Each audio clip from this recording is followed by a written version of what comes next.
$39 a month for 39 months. Or stop in and test drive the new 2024 Porsche Cayenne. Visit the Porsche Exchange in Highland Park or PorscheExchange.com. 8,641.13 due signing. Excludes tax, title, license, and dock fee. No security deposit required. Expires 5/31/24. This is a WCPT Veteran Minute. When Pearl Harbor was attacked, men of all races across the country volunteered to join the fight, despite the United States Army being heavily segregated. Black enlistees were mostly assigned to combat support roles.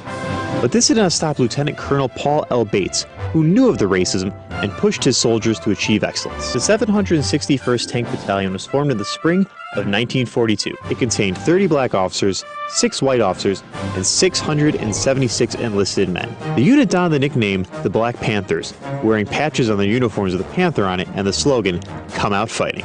And in 1944, the 761st was assigned to General George Patton's Third Army in France. General Patton gave a colorful speech to his crew, and the Black Panthers became the first African-American tank squad in World War II. And by the end of the war, the Black Panthers had fought further east than every other United States unit, receiving 391 decorations for their heroism. This is WCPT 820, where facts matter. The following program, Collaboraction Radio, is sponsored by Collaboraction, and to the extent applicable, their guests. The views and opinions expressed therein do not necessarily reflect those of Heartland Signal, LLC, or its management.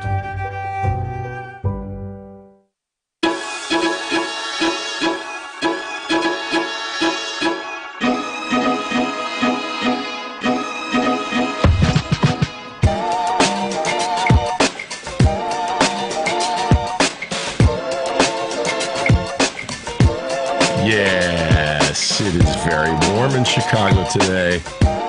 The sun is out. I brought it back from Maui, y'all. I brought it back from Maui. Lady D with the perpetual good groove. It's May 18th, 2024. And this is Collaboration Radio. Hi, Marissa. Welcome. Hello. Marissa Lynn Jones is here. She's our featured guest today. Marissa and I go back a couple decades, maybe. Quite possible. That does sound correct. You can at least round up. You can at least round up to it. Yeah. And she's the executive director of the League of Chicago Theaters, and she is a champion of theater and Chicago theater, and we're going to talk about theater. Before there was cave people drawing on a wall, their shadow was also hitting the wall while they drew it. And I would dare to say there was theater before there was the drawing on the wall, just dancing around the campfire. Storytelling. That's story sharing, should I say. Man, you should have seen this buffalo we got today. He did not want to go down. Right. Imagine fire for the first time. That's got to have been an experience, right? So we're going to go back to the beginning, and we're going to come back to the now, and we're going to look at the horizon. We are here on Collaboration Radio, WCPT 820 AM, Chicago's Progressive Talk Radio. And we're also streaming right now live on Facebook and WCPT.com. So if you want to see Marissa's amazing blazer. Thank you. And I tried for you today. I am a blazer aficionado. Well, thank you. And I wore pants. Well, I appreciate that. You know, I did wear shorts a couple times last month. It was the first time I did that. I don't know how I feel about that. Because this isn't just radio. We are also on the video, on the YouTube. Now you are a fashion icon. Yeah, that's right. Plus, I'm a dad. So you're repping for all the dads. I got to represent for all the dads, and I got to make sure my 16-year-old is not too embarrassed. Right. There's going to be a lecture when you get home. Just a little embarrassed. Oh, we're going to save the dad jokes for always and ever. We're so close, though, to Father's Day. I think you should ramp it up. Test a couple out. Test the waters. Yeah. You see what happens. Let's do it. And in the future, you can listen to this as a podcast on Spotify and Apple Podcasts or wherever you get your podcasts. And while you're there, subscribe and then listen to a bunch of other amazing Collaboration Radio episodes we've had with people like Tracy D. Hall. Nice. And DJ Lady D and Sandra Delgado. I got to get Sherilyn Brooks on here. Got to get. Yeah, Sherilyn Bruce. Yeah. Sherilyn Bruce. I know her very well. I don't know where the Brooks came from. Maybe I was thinking of Dr. Slick, who just had a birthday. Happy birthday, Dr. Slick. Oh, happy birthday.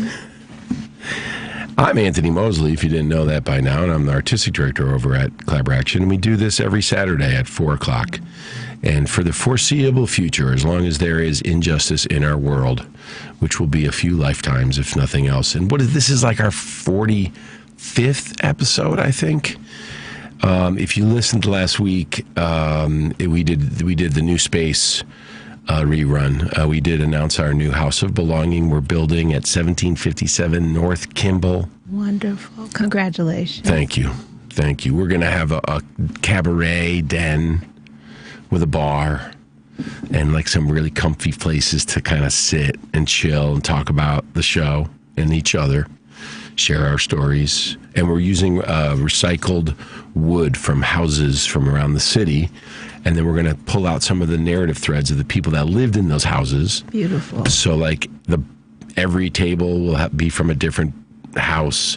And this is where the house was, and this is who lived in the house. Very good, very good. As a metaphor for the 4 of us in this room, if we were to look where our families came from to get here. Yeah. Just to be a healthy human being is 1 in a trillion. And for the 3 of us, Henry stepped out. To be in this studio right now is 1 in a trillion to the 3rd power. We're in all uniquely from our different backgrounds. So, I love story sharing, obviously, but that's really great that you're incorporating the local community stories into your space. They can come and see a part of themselves in the place. And then hopefully people, will add their stories to those stories, And so that's, and then we have like a 99-seat, super flexible studio theater, 13-foot ceilings, clear span. And we're going to be putting in HD cameras that will be able to be live mixed and upstreamed. I can't wait for this opening event. Yeah. It's going to be in the fall, but it's going to be in the open House of Belonging.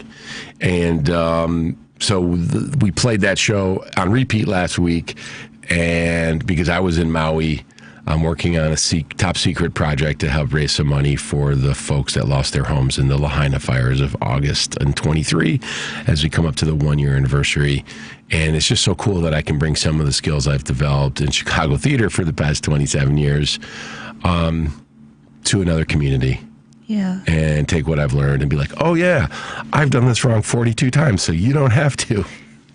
And helping share their stories too. Absolutely. They have a thing in Hawaii. It's called Talk Story. Talk Story. Talk Story. Okay. Yeah. What'd you do? Oh, we all went over to Marissa's house and we just did talk stories. Nice. Yeah. Talk Story. It's like getting together and just telling your story. It's like a thing. Okay. Isn't that awesome? Bring it on over. Yeah. Yes. I'm thinking in the cabaret, like maybe we might do a thing called Talk Story. That would be, I would love to see that. Wouldn't that be cool? Yeah, we need more of this. Yeah. So, well, we're going to be talk storying in a little bit here. Collaboration is a 27-year-old nonprofit, and our mission is to build knowledge, empathy, dialogue, and action. And we call that KEDA. As we call it now. KEDA. KEDA. KEDA. KEDA. Okay. Our work inspires new knowledge, empathy, dialogue, and action. And that's why we have a crucial conversation after every show, which is really the audience's opportunity to say, this is how that hit me. And I want to reflect that back for the group. And because when you feel something and you learn something, it's great. But if you actually talk about it out loud and you hear other people, it becomes real. There's something about, like, sometimes, let's just say that. Folks, ideas are real. They are real. And I guess I'm talking to myself because I always feel like if I don't say it, it's not real, and that's not true. That's not true. But also, I see ideas come to life all the time on stage. So that's, those are things that we can tangibly see and take with us. And then those small moments that we share together in the audience as we see things on stage, they spread out. They become conversations. They become impacts within community. They change people's lives and perspectives. So imagination is, a wonderful, real thing. Ashe. And right, because it goes from like an intuition, the shadow, the seed of a idea, to like a conscious thing, and then to a verbal thing, and then to a thing everyone sees and can touch, and then it disappears again. I don't know who the quote is from, but I did hear something about trees grow both ways. And a lot of people don't see all the roots that are underground. And that's the longest, process, is what people don't see. A lot of people aren't there to support things they can't see yet. And so you have to really believe in it. You have to really believe in the seeds that you're planting and the roots that you're laying down, because blooming takes time. Yeah, and you gotta be there when it all happens, and sometimes that is that's the whole thing. Yep. And as I've seen a lot of my kind of theater cousins close shop. Yes. It's strange, and it's like they're still here. There were a lot of theaters that were on the verge of turning between 30 and 35 years this year. So, seeing the impact of everything that's happened and where we are today, it's very important that we keep advocating so we can keep sharing stories, right? That's right. That's right. We're going to get into that after we acknowledge that Collaboration Radio is sponsored by the Joseph and Bessie Feinberg Foundation, by AV Chicago, Chicago's leading provider of AV production and event management services, Ethos Event Collective. They are also a great friend and sponsor, and they sponsor our gala, the Utopian Ball, which is going to be November 2nd at Venue West. Good for you all. Venue West is a great place, and I think it's our fourth one there. We took 1 year off and we did the virtual one. Yes. It felt like SCTV. But anyways, Ethos Collective, if you're planning a big, important event, personal or business or civic, hit them up. They can help you do it strategically to impact your business positively. Okay, here we go. A couple quick updates real quick. I mentioned the triple header. I also got to give a shout out to our friends over at Non-Opera. They have a new project that they're launching in 3 days. It's the Say Their Names, Remembering Black Americans Killed by Police Violence, with support from the Field Foundation, our friends at the Field Foundation, who I really talk about stepping up for our city and the nonprofit art world. They're supporting this project. Non-Op will publicly launch a new Say Their Names interactive map and database, memorializing Black Americans killed by law enforcement over the last 10 years. And you can join them on May 21st at 11 a.m. at the Experimental Station down in Hyde Park for this important event. Ronald Brown, the lead researcher, and Saba Imanoli, project coordinator, will introduce the project, the methodologies, and how you can engage with the interactive map. Say Their Names. So this is like Say Their Names, but doing it on a website digitally. That's interactive.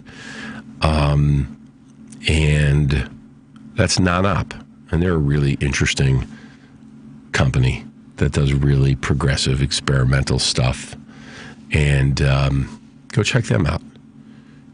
www.nonopera.org. And you better believe it's not opera. If their name is not opera. Why, you ask? Well, you can ask Christoph, their artistic director. I'm sure he will be happy to get back to you on that. But they're friends of ours, and we wanted to plug that really cool launch at Experimental Station, which is a really great place. Have you been there? No. Where's that at? It's Park? Yeah, it's right behind University of Chicago. I think it's on Blackstone. Yeah. Okay, And I will. That's our neighborhood. Oh so yeah, I'll you got to have check it out, and that's where they have the farmers market, and that was the first. Okay, where they have the farmers market. Okay, great. Yeah, and Carla Stillwell does a lot with them. Okay. And they, it's a really cool place. There's like a bunch of different nonprofits in there. It sounds like a great project, and it's going to be online, so everybody can be a part. Yeah. Yeah. And totally connected to the story that really Collaboraction has been, working on the murder of Emmett Till. Yes. Those men were not police officers, but they were protected by police officers. Mm-hmm. And we have a new version of Trial in the Delta, the murder of Emmett Till. We have a feature film. Yes, you do. But we have the thing that won the Emmys. Yes. But then we filmed the closing night performance at the DuSable, and it's so good that it's like a film. When is this? It's going to be going out to film festivals, and we're going to send it to a bunch of fancy pantsy folks, and we'll see what happens with it. That's amazing. Yeah, we did a couple screenings, and you all worked really, really hard with the family and the work, and already been recognized nationally, which is good, but more it's better because you're making sure the story is being told and not forgotten. Yeah, thank you. It's it's just so much bigger than all of us. It's just like, and that's the thing when we talked about before with the tree, right? Like, let's just say maybe one of the 10 times when Collaboraction could have closed its doors. If we were logical and reasonable people, we would have said maybe the $100,000 debt is too much. No logical, reasonable theater people at all. No, we're all delusional. Yeah, it's like a logical poem. What is that? That's our survival mode. Delusion. Exactly, and we wouldn't have been here for the call. Yes. We wouldn't have been here to answer the call. Marion Brooks of NBC5 found the missing trial transcript. She's looking for a theater company to come in and do some voiceovers of some of the witnesses. And we wouldn't have been here to say, wait a second, you have the what? We're gonna not just do voiceovers. And we want to take the show down and do it in the courtroom in Tallahatchie County, Sumner, Mississippi. Wow. The courtroom is now a tourist destination. Wow, and that's going to be very powerful, very emotional. Yeah. But you all do great work in community and taking care of people when you're telling stories like this. So we try. We sure try. And there's still a lot more to figure out with that, because we need to actually stick around after. Oh, yeah. And we got to go early. And we're going to need to have serious protection. Mm-hmm. So I don't know. We still haven't figured out how to. Maybe we sneak in there and nobody knows. But even then, if let's say it does come out in a digital format, it's tricky. And boy, I am continuing to learn and grow and erase my own blind spots, and still have a long way to go. And only through the grace of a lot of great collaborators have I even understood how much privilege I have. And Marissa was an intern back at Collaboraction. What year was that? 2010, 11? What year was that? No, it had to be before 2010 because we moved into the Flatiron on August 3rd of 20. Think about it. I'm going to read. We got to get this show on the road. Let me read Marissa's bio. Oh, dear goodness. Go ahead. While she thinks about what year she wants to publicly admit to being an intern at. I was going Flat Arts building, right, with you. Were you? No, but you were in the old building. I was on the corners. Hubbard and Walcott. On the sixth. You weren't at Hubbard and Walcott? No. Oh my gosh. Yeah, you're right. I was at the Flat. It was 2010, 2011. Yeah. In my head, you were in the place before that until just now. That's what turning 50 will do, folks. And it's real. Marissa Lynn Jones is the executive director of the League of Chicago Theaters, a nonprofit organization serving over 200 theaters across the city of Chicago and Chicagoland. She believes and is dedicated to the power of storytelling to transform the narrative that shapes humanity. What a great personal mission statement. I guess that's a vision statement, maybe. That's great. Thank you. After joining the league in 2022, Marissa instituted the organization's new Hot Ticks model, expanding access to discounted tickets. She increased membership access for new and emerging theaters, produced the league's first career fair, and now the second. Mm-hmm. Partnered with Chicagoland's Department of Cultural Affairs and Special Events and Choose Chicago for a mayoral declaration of fall as officially theater season in the city. She developed the Spotlight Ticket Initiative to highlight industry workers, developed the Backstage Champion Grant Award in partnership with Broadway in Chicago, and she's partnering with TCG, the Theater Communications Group, to bring the National Theater Conference to Chicago in a month, serving as a conference co-chair. She is really helping to lead the members and the industry in this very unique time of storytelling. And I couldn't imagine a better person for the job. It's your destiny.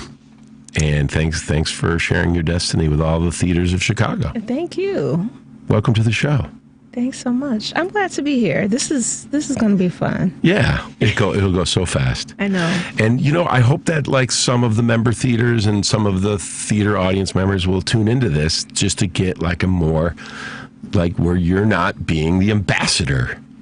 When I'm just chill? Yeah, when you're just chill, you're not shaking hands and kissing babies, giving speeches. I have enjoyed your speeches. Oh, thank you. Yeah, at the fundraiser and then at Chicago Shakes. Yeah. Don't let anybody tell you to make your speeches boring and not personal. They're always going to be from my heart. So tell us about what's your origin story of who's the little young person little young Marissa that would end up being the executive director of the League of Chicago Theaters. And you had a storied tenure at the Goodman Theater. How many years were you at the Goodman? I was at the Goodman for 8 years. Yeah, I mean that must have been an amazing perspective and insight into. I was a Maggio fellow at the Goodman. Yes. And the thing at the end of the day that people don't realize about the Goodman Theater is, yes, they have, they're working with excellent artists and designers. Yes, they are raising and spending, 7-8 figures. Mm-hmm. But these people work hard. Oh, yeah. Too hard. Very, very so hard. Like, y'all, can't you guys just chill? But I guess if you're in the big leagues, right, like the Bears and the Cubs and the Sox and the Bulls and the Sky, they're all working hard. But, man, there was so much. There was never a break. Well, all of us work hard. We do. Look at you. You just said you had a three-hitter today. Yeah, but... You're working hard. Oh. We're all in it. Okay, back to the little girl. It's the love of the theater. Love of the game, right? Yeah. Yeah. At least we love it. Yeah, exactly. In a weird, twisted way. Somebody write that play. Yeah. What's wrong with us theater folk? Little Wait, Marissa, where were you born? I was born on the south side of Chicago, right here in the city. Born and raised. You got to tell what side you're from. I'm from the south side.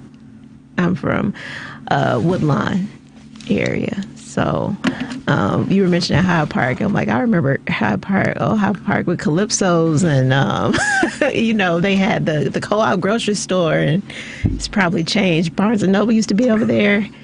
Anyway, now I'm reminiscing. So yeah, born on the south side of Chicago, here in the city.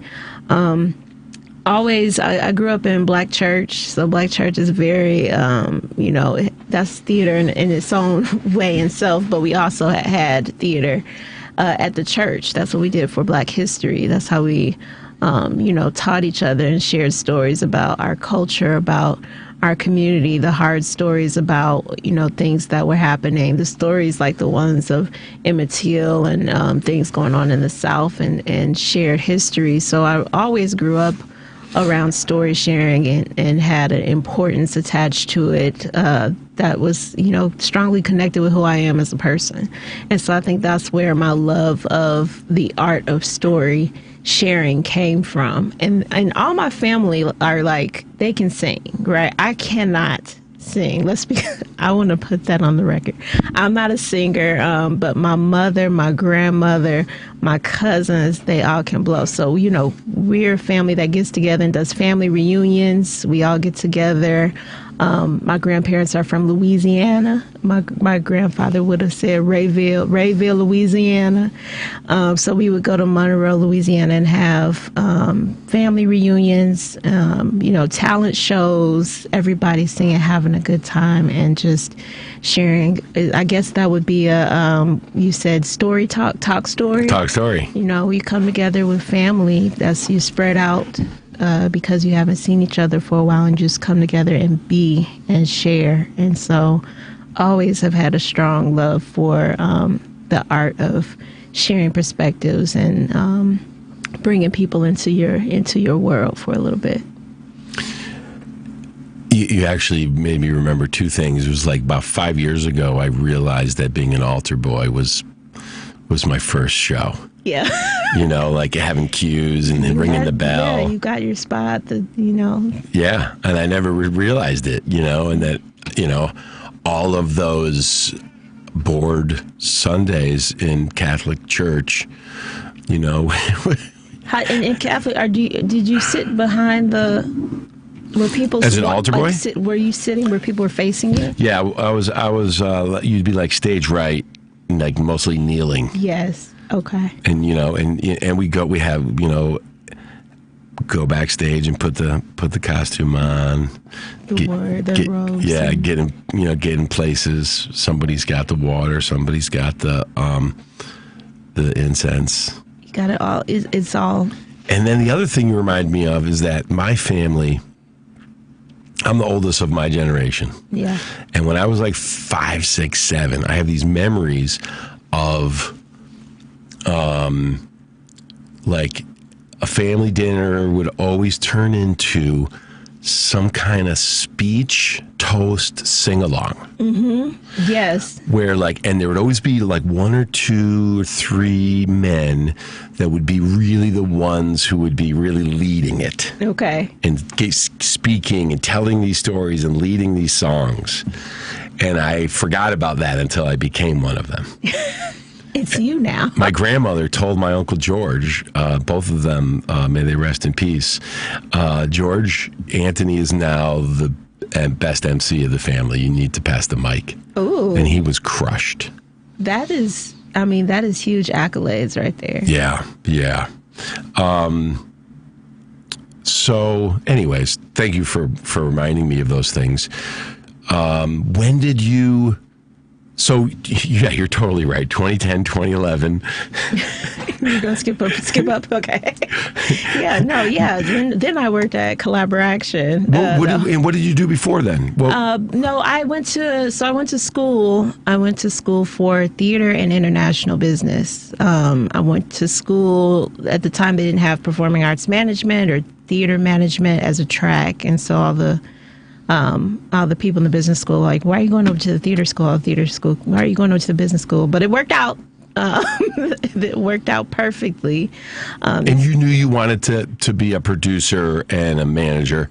I didn't even know it was called producer when I started college, which is... Did you act? Were you doing any acting? Well, I was in the theater acting program. So, I knew I wanted to possibly own a theater company and take it around on an international scale. Hence, I was like, okay, international business and theater. that's how I chose those 2 tracks my freshman year, and it took me an extra year of school to finish both degrees. But really, it worked out in the best way. I'm very happy about that choice, and still trying to pay off the student loans. But come on, Biden. But I'm very happy with the track, and it obviously it turned out well. But I went to school at Drake University in Iowa. Another random turn of life I would have never imagined. But it was a great school, great experience.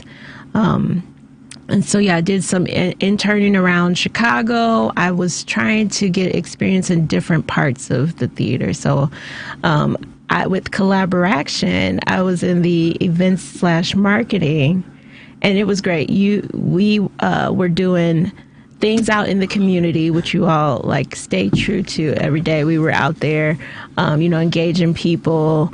I was out there for the festivals, talking to, local communities, making sure that we were letting people know who we were as an organization. When I was with Collaboration, I worked at Broadway in Chicago in operations department, just figuring out how the theaters are taken care of when the lights go down. So I was going around to the theaters doing safety checks. I learned a little bit about HR too during that time at Broadway in Chicago.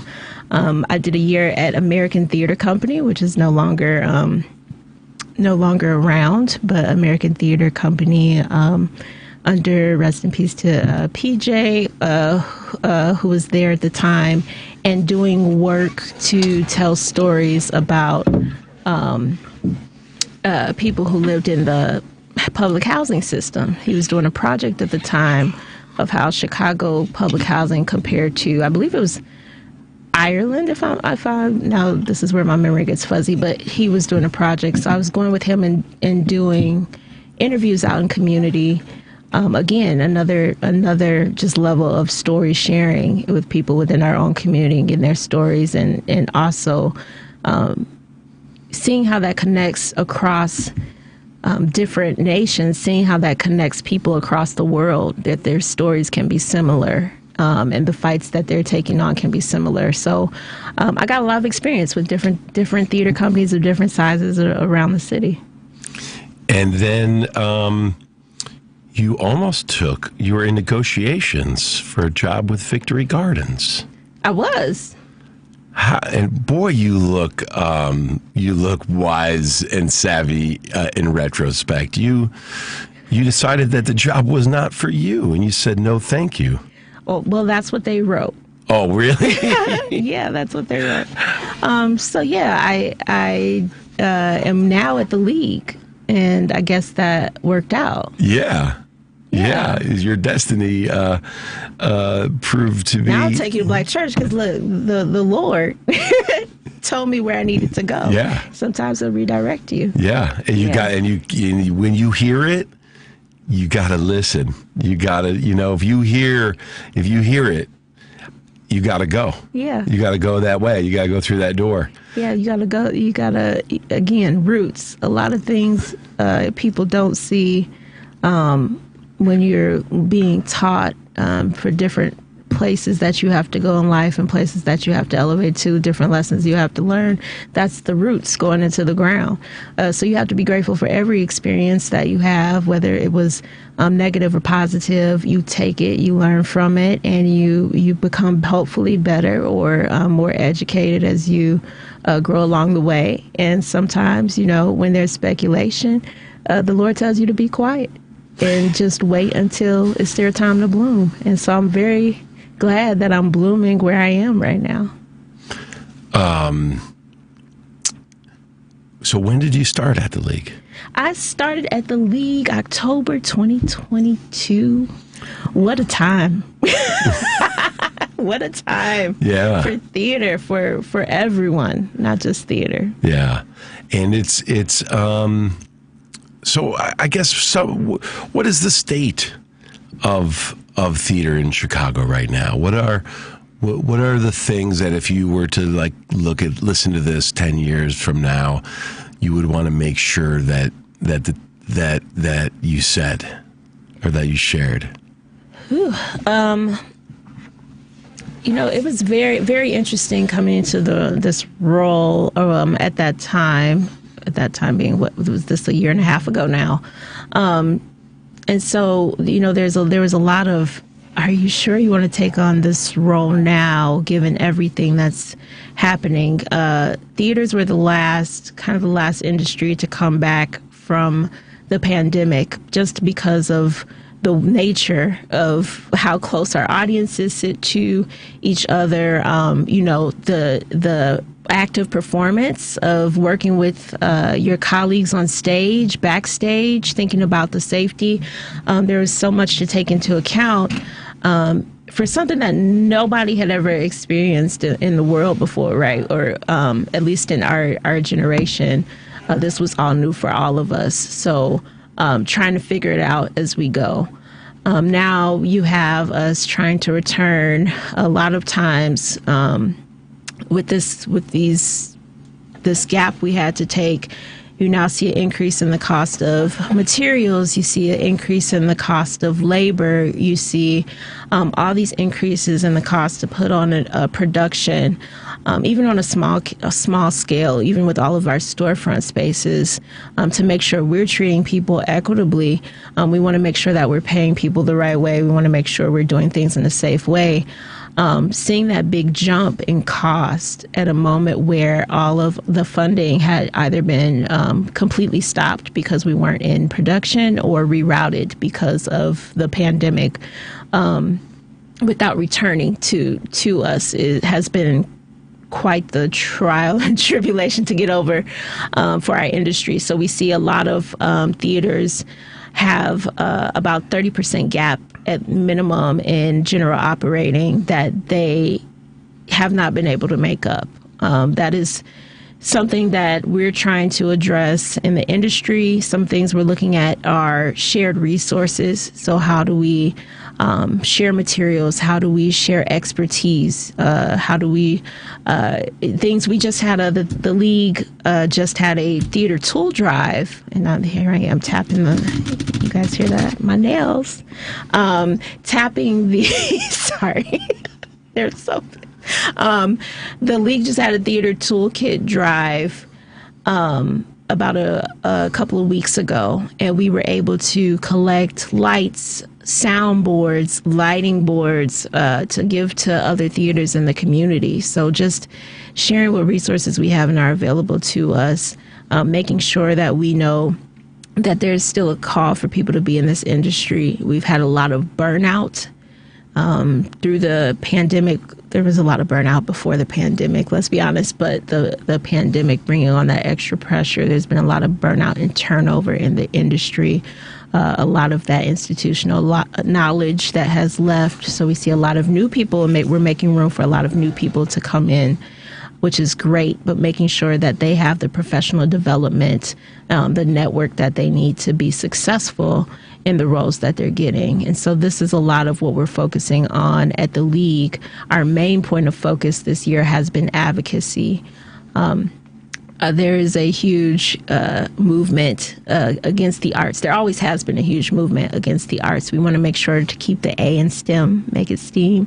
We want to make sure that our aldermen, that our public officials, that our mayor, our governor, all of the people, our representatives on the House and Senate, that they know who we are as artists, that they know who we are as story sharers, that they know the importance and our economic impact across the city and state.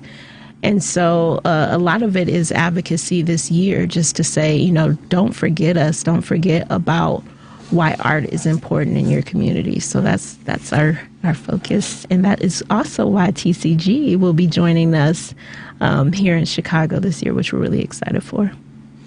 Yeah, the TCG conference is an annual gathering of theater companies and leaders. And I've been to a few, and they've taken a few years off from the in-person, I believe. Yes, so now they've moved to biannual, and they did hybrid for a while during the pandemic. So this is I think this is the second year that they're back in person, which is great. And the last time they were in Chicago, what do you know? Remember that was 15 years ago. Yeah, I think so. This is the first time they are returning to a city. Wow. In their history. And so this is huge. They did not just decide we're going to come to Chicago. They came and spoke to, they reached out to me, and they had a meeting with the League Board, which is about 30 people who represent theaters in different communities of different sizes, different artists. And so we had a couple of meetings with them to make sure Chicago is the right space for this event. And our board is really excited. There's so much, I dare say that Chicago is really leading this with TCG. They made sure to bring us into the planning and decision making. And so we're extremely happy to welcome 700 artists, union workers, producers, actors, theater companies to Chicago in June. Yeah, it's great. Okay, so it seems like music venues and music events attendance is very strong. Yes. Prices have inflated, and it has not curbed attendance, right? I mean, it seems that way. Theater, it seems the ticket sales are not where they were pre-pandemic. No, they're not. And we have an audience who has shortened their attention span so much that the concept of being in a room in a chair, locked into 3 people on a stage, role playing a story, is something that just they are repulsed by. Gosh, I hope not. I think so. I think so. But so when, I think that theater people, first of all, I think everything is theater. Music is just theater without defined roles and narrative, but it's all theater to me. What do we need to do? When will the need for new forms really start to take place, or will it ever? Or what are your thoughts on the evolution of the form to cultivate the future audience that we desperately need to pay full price to come to sold out shows that really appeal to them? One of the I guess this, I can say cool. One of the cool things that came from the pandemic, I got to, while I was at Goodman, I got to work with a group of people to bring the first show, the first live show back, I believe in the region. So we were able to bring the wonderful Ife Butler, who was playing Fannie Lou Hamer, out into the city, the park districts. We did a tour across the park districts. We had a trailer. We had a core. The amount of work and care in that team to get this done, and to work with the union, partner with the union, working with the union and the city to make sure we were being safe, to keep us in our bubble when we weren't out in performance. People brought their lawn chairs and their picnic baskets, and the parks were full safely. I know there's somebody's like, y'all were, no, we were safely. Everybody had their own, bubble in the park with their chairs, but they came because people love theater. People love story sharing. Theater to me is very magical. It is. There's this magical aspect of you seeing somebody embody somebody else. I think the love of that never goes away. I think we have been conditioned in convenience. Like it's hard to get out of bed. I know it is. It's hard. And when we're used to, and I have a TikTok addiction myself, but when we're used to okay, scroll. And then the concept of oh man, now I gotta go outside. This sucks. But once you get in community and remember how important it is to have face-to-face interaction, and to have a moment that is fleeting. That is the magic of theater.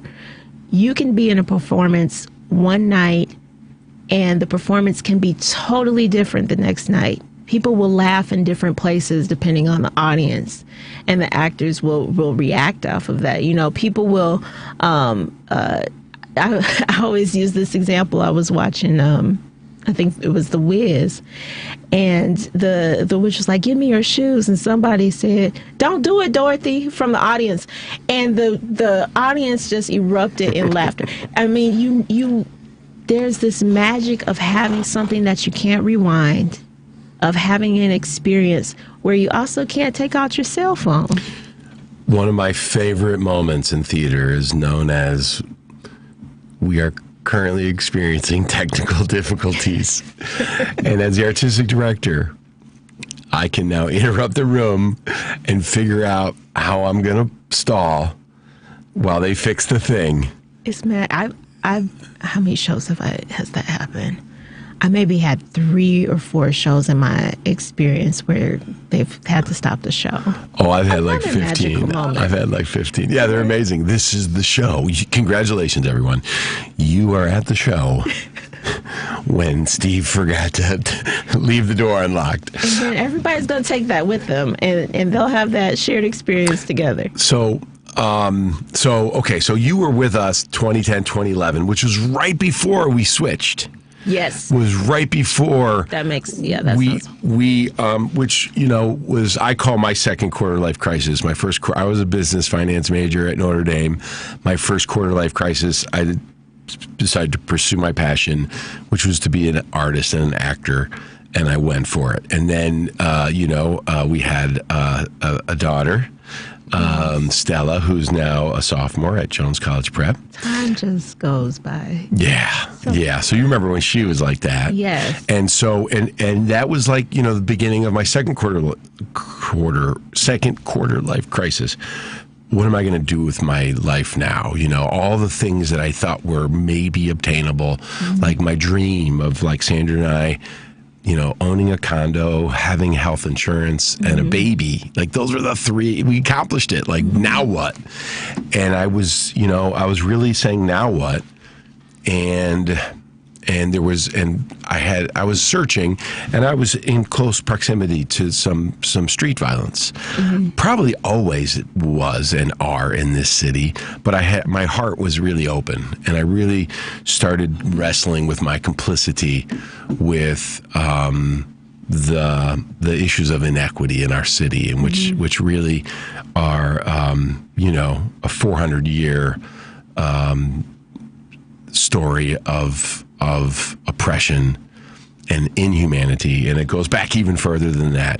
But Collaboration started saying, okay, let's make work that helps us to learn and grow into each other, to handle ourselves and our city a little better. Let's really go back to what theater was made for. Yeah. And then, we did a show called Crime Scene in Chicago Anthology, which was our first devised piece from over 200 sources. And this is, and I look back at myself then, and I'm just like, oh my gosh, I was so ignorant. I wore my privilege like a badge of honor. I was so ridiculously in love with myself, and I still am. And I will look back 10 years at this, and I'll go, look how ignorant you were after all that you had done. Still, You're always evolving. Yeah, and and that's okay unless you stop. But one of the things we did was we said we want to bring this show into the communities that, don't have many shows. And in the vaunted Chicago theater industry, 98% of the theaters are in the communities where, the median incomes are over $125,000 now. And what we found was that, some of the great storytellers of our times are not having their stories shared with this vaunted industry, and it's been a great decade plus of building relationships and cultivating work.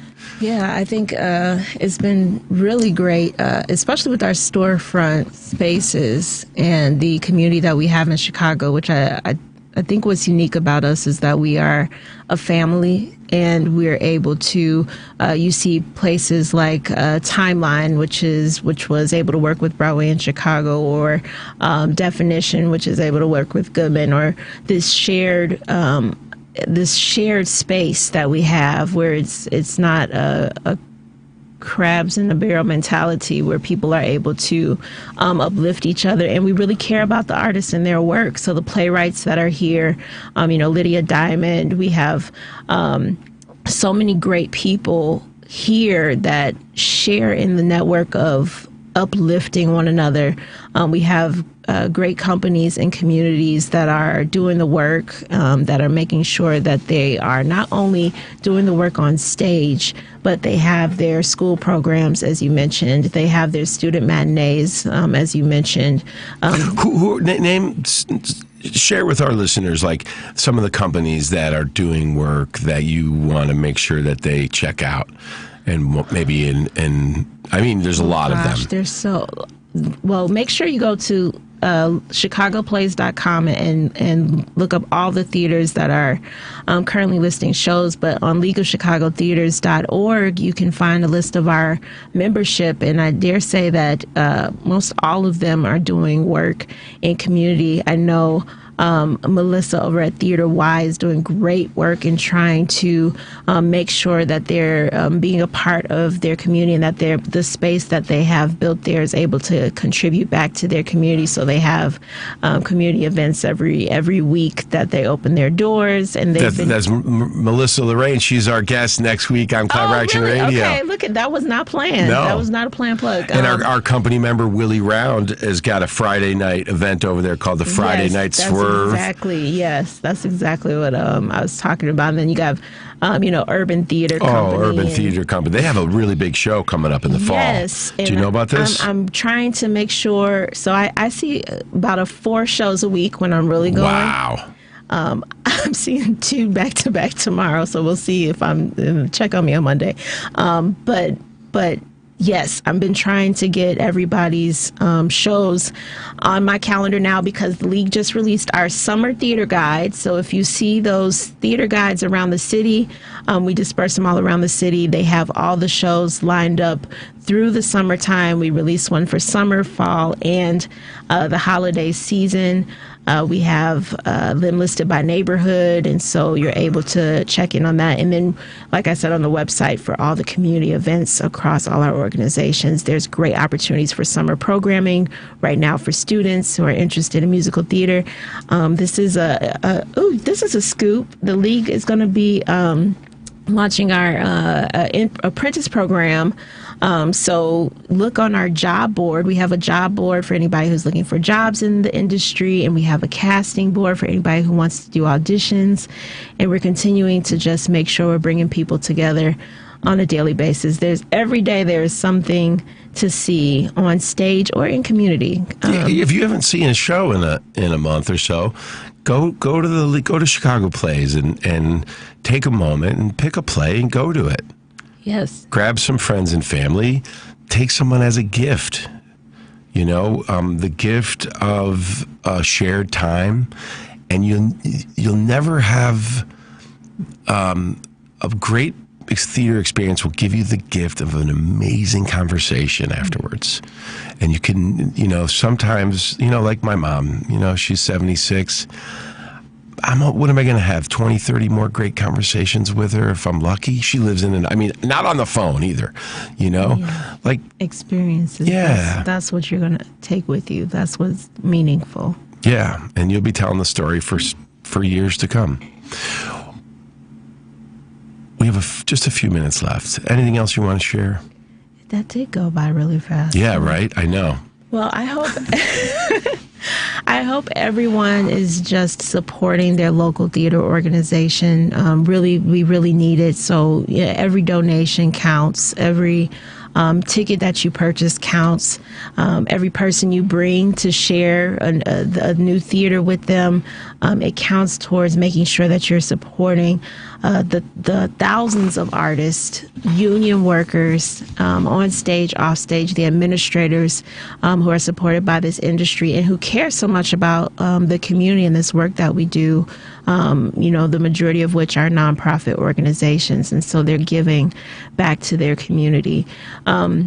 Please check out LeagueofChicagoTheaters.org. Like, we have like 5 websites. So are you ready? LeagueofChicagoTheaters.org. You can learn all about our membership and opportunities. ChicagoPlays.com is where you can see every show from our membership right now. We also lead Hot Ticks. If you ever bought a ticket on Hot Ticks, you get your discounted tickets. It's the only sales platform that is 95% of sales go back to the theater. So we make sure that's part of our mission, that we are supporting Chicago theaters for us, by us. And then we have jobs and casting site that is up for everybody. So there are so many ways to engage. Look for your summer guide coming out soon. And maybe you'll see us out there in June when we have everybody here for the conference. That's right. Thank you so much for joining us, Marissa. Thank you for having me. And, thanks for lifting up reminding us all about the value of art and the value of theater. This is where our humanity shows up. Yep. And all of us benefit when we're all a little more human. And we get caught up in numbers and time and hustle. And being alive is just the greatest gift there is. So we should stop and smell the roses. Yes, that's a great pin for us. Yeah. That's right. Thank you. Thank you for coming. Join us next week with Melissa Lorraine of Theater Y. Collaboration Radio at the intersection of art, activism, and social change. Go see some live theater. Go make some live theater. And have a great day. The preceding program, Collaboraction Radio, was sponsored by Collaboraction, and to the extent applicable, their guests. The views and opinions expressed therein do not necessarily reflect those of Heartland Signal, LLC, or its management. This is an important announcement for anyone who wants health insurance, even if you missed the deadline. Right now, you can get the health insurance you and your family need from top insurance providers, even if you have pre-existing conditions or no insurance at all. The Plus Benefits Health Insurance toll-free number has been extended to help anyone who wants health insurance coverage now.